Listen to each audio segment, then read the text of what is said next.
un pequeño desafortunado que había nacido con una enfermedad extraña. Su padre trabajaba muchas horas en su zapatería para pagar sus gastos médicos, pero la salud de su hijo no mejoraba.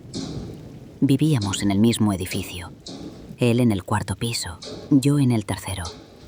Lo oía por las noches, el golpe del martillo. Siempre el mismo ritmo, siempre las mismas pausas. Su mujer murió en el parto. Eso lo supe después, cuando ya éramos algo parecido a amigos. No hablaba de ella. Hablaba del niño como si la mujer nunca hubiera existido. Como si el hijo hubiera llegado solo al mundo, de la nada, solo para él.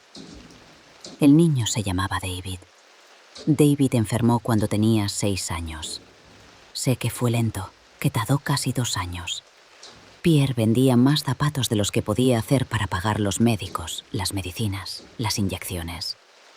Lo vi rejuvenecer de miedo y envejecer de cansancio al mismo tiempo. Eso pasa. El cuerpo no sabe qué hacer con esas dos cosas juntas. Yo lo ayudé cuando pude. Poco. Le subía comida que casi nunca comía. Me quedaba con él en la sala de espera del hospital a veces, sin decir nada. En los últimos meses, cuando David empeoró y dejó la escuela, Chester estaba siempre en la cama con él. Después, cuando murió, Chester se quedó en la silla que había junto a la cama. Pierre no lo movió. Después de la pérdida, Pierre siguió trabajando. Eso fue lo primero que noté. La gente que pierde a alguien a veces se para. Pierre no. Al contrario, aceleró. Como si necesitara que las manos estuvieran siempre ocupadas. Como si parar fuera lo peligroso. Pero algo había cambiado. Su semblante era distinto, frío. Empecé a escucharlo por las noches. No era el martillo. Eran voces. No volvió a salir de su casa. Primero pensé que tenía la televisión puesta. Después que hablaba por teléfono. Pero las horas no cuadraban. Las 3, las 4 de la mañana. Una voz, solo una, la de Pierre. Y algo que respondía que yo no podía oír. Un día lo encontré en el pasillo y le pregunté si estaba bien. Me dijo que sí, mirándome a los ojos. Que hablaba solo, que era un hábito de la soledad. Le creí porque quería creerle. Fue un mes después cuando me habló del payaso. Subí a llevarle un guiso que había hecho de más. Abrió la puerta y antes de que pudiera decir nada soltó. Se ríe de mí. ¿Quién? Pregunté sin entender. Chester, el payaso de David. Se ríe de mí cuando duermo. Se ríe cuando como. Cuando trabajo se calla, pero en cuanto paro, ya escucho otra vez. Una risa tan aguda como escalofriante. Le dije que era el agotamiento, que llevaba 2 años sin dormir bien, que eso le hacía cosas al cerebro. Él asintió, pero sus ojos estaban en otro sitio. Esa noche lo escuché discutir. No con alguien, sino con Chester. Lo escuché decirle que se callara, que no tenía derecho, que él había hecho todo lo que había podido, que no era culpa suya. Que se callara. No llamé a nadie. Pensé que se le pasaría. Que uno no llama a las autoridades por un hombre roto que habla con una marioneta de porcelana en mitad de la noche. Joseph no solo está escuchando la historia de Pierre, está conectando lo que no hizo. Y debajo de eso, más abajo, está la otra historia, la que no ha pronunciado todavía, la que tiene el mismo hueso, pero distinta carne. Llevábamos casi 5 días sin escuchar nada. Silencio total, que en un edificio así es peor que el ruido. Lo encontraron en el cuarto de David, en el lecho del niño, vestido, con los zapatos puestos. El médico dijo que fue el corazón, que el corazón a veces simplemente decide que ya es suficiente. Y en la silla, frente a la cama, estaba Chester, con esa sonrisa suya, con los platillos en las manos, mirando la cama. Lo peor no fue encontrarlo así. Lo peor fue que el payaso sonreía igual que siempre. Sigue siendo el mismo juguete de un niño muerto. Y eso era lo que Pierre no había podido soportar. Pierre se lo inventó.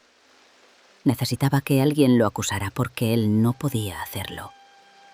Yo pienso que Pierre no estaba loco, estaba solo, que es peor. Y la verdad de su muerte es un misterio. Pero si aún quiere comprarlo, es suyo. Joseph no parpadeó y se apresuró a hacer la transacción. La mujer le entregó el muñeco y Joseph partió a casa.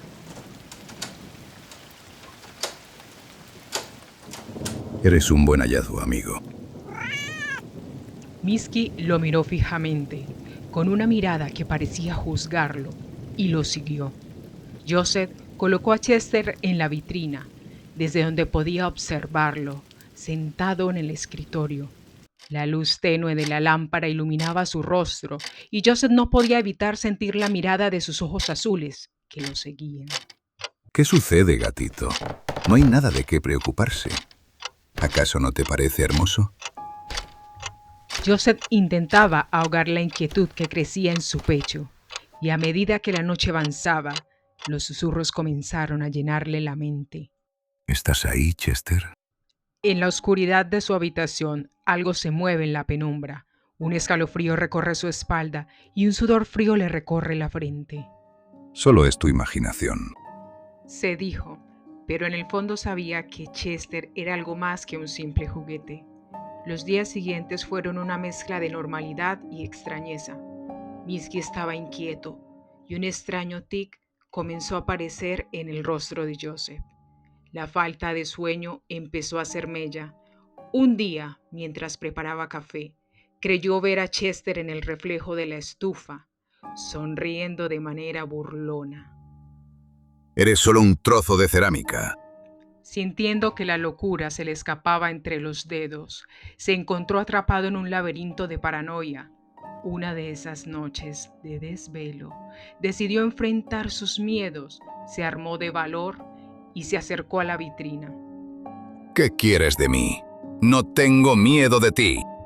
El payaso, inmóvil y silencioso, parecía burlarse de su desesperación. En el fondo, sabía que la batalla ya estaba perdida, así que hizo lo que pudo. Guardó al payaso en su sitio y giró la llave de la vitrina.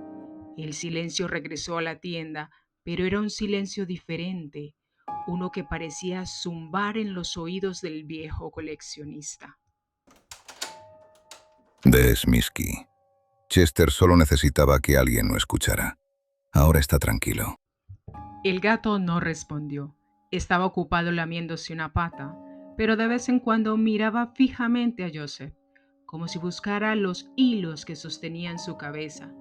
Joseph soltó una pequeña risita, un sonido breve y seco que se cortó de golpe.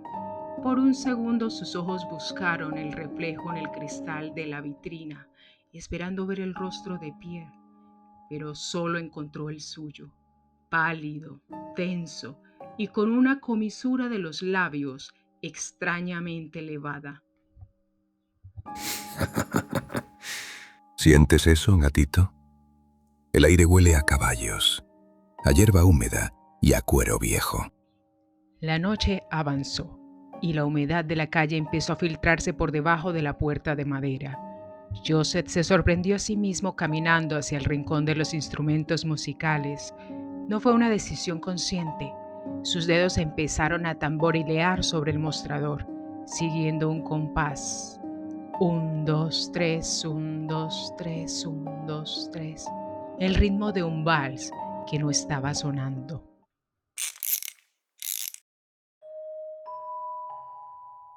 Afuera la ciudad olía a asfalto y lluvia ácida, pero Joseph aspiró profundamente, llenando sus pulmones de un campo que no existía desde hacía décadas. Sus manos todavía rígidas por el manejo de los hilos de Chester buscaron la caja de música de madera.